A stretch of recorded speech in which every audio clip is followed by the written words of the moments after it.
يا أيها المزمل قم الليل إلا قليلا نصفه أو انقص منه قليلا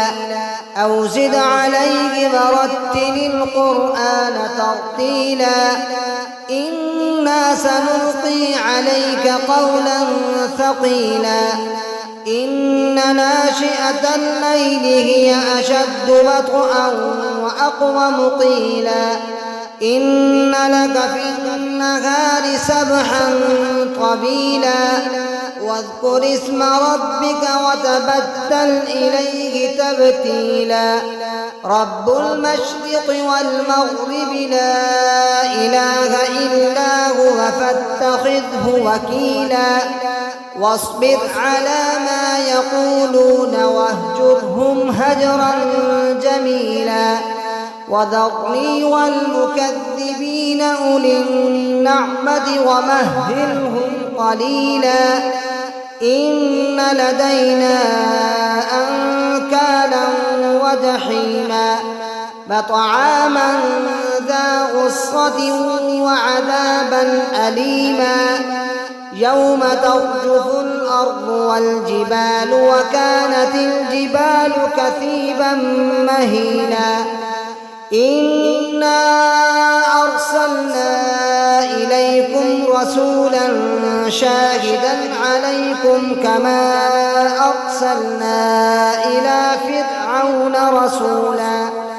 فعصى فرعون الرسول فأخذناه أخذا وبيلا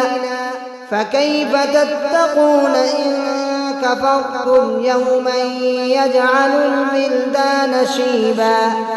السماء منفطر به كان وعده مفعولا إن هذه تذكرة فمن شاء اتخذ إلى ربه سبيلا إن ربك يعلم أنك تقوم أدنى من ثلثي الليل ونصفه وثلثه وطائفة من الذين معك والله يقدر الليل والنهار علم أن لن تحصوه فتاب عليكم فاقرؤوا ما تيسر من القرآن علم أن سيكون منكم مرضى وآخرون يضربون في الأرض يبتغون من فضل الله وآخرون يقاتلون في سبيل الله